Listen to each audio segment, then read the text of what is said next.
Roosevelt summons to the White House the three coaches from the major football programs, and he says to them, football is on trial, and we must save the sport.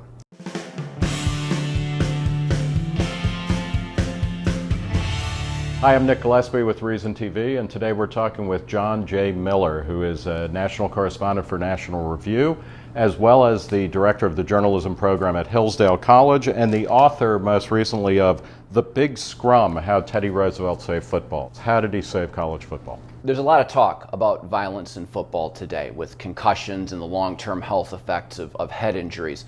But the problem of brutality in football today is nothing on what it was like a century ago. In 1905, 18 people died playing football. This is from the big-time college level all the way down to sandlot. Because of this, a proto-progressive prohibition movement rises up to ban the sport. It's led by Charles Eliot, the president of Harvard, The Nation magazine, muckraking journalists. They view football as a blood sport. They think it is gladiatorial combat in a Roman amphitheater and has no place in modern American life. So they want to outlaw football, and it took President Theodore Roosevelt to stop them. So he steps in, and what are the steps that he takes? Well, first of all, Roosevelt becomes a big football fan in 1876 when he goes to his first game. He's an 18-year-old freshman at Harvard. He gets on a train, goes down to New Haven. He watches the second ever game between Harvard and Yale, falls in love with the sport. He doesn't view it merely as good entertainment, although it's that. He also comes to see football and rough sports like it as important tools of socialization. Rough sports are good for boys. They help turn boys into men, and they help create the kinds of men who can lead America forward. And this is pulling off, I mean, he is famously, Roosevelt was famously a sickly child, an asthmatic, maybe a neurasthenic or whatever. So this all fits into his kind of warrior ideal. Well, and he comes to believe in the value of physical fitness and exercising, and he thinks it's just good for people, but in his own experience taught him that you can possibly overcome asthma. That may or may not be true, but he believed it. And so his most famous speech ever was the strenuous life, lead a vigorous life, and that's the way to live. So he thinks football contributes to this, so it's a social good for him. So this prohibition movement springs up to ban the sport he loves, that is not just mere entertainment, but actually a social good. In 1905, this movement is gaining steam. Editorials being written about the evils of football and why it needs to be done away with. So Roosevelt summons to the White House the three coaches from the major football programs, Harvard, Yale, and Princeton. And he says to them, football is on trial, and we must save the sport. He encourages them to have some reforms. He doesn't tell them exactly what to do, but that winter they go back to their campuses.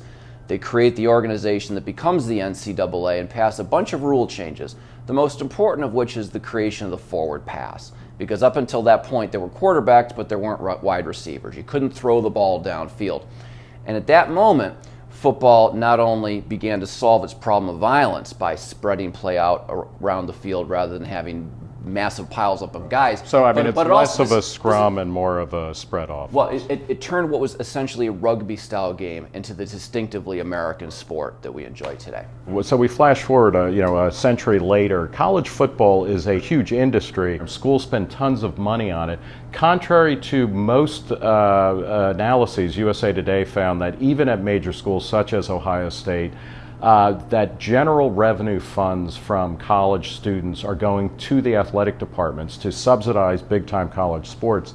Is it time for college sports to be spun off from the universities and turned into semi-professional leagues or something where they're actually paying their own freight rather than taking revenue away from students and actual education? I think there's a good case to be made that that's true. One of the things I learned in researching this book is that money was a big issue from the start, and financial corruption. And Yale in the 1890s was looking for ringers to join the football team. They were perfectly willing to lower their academic standards in order to bring in guys who could score touchdowns.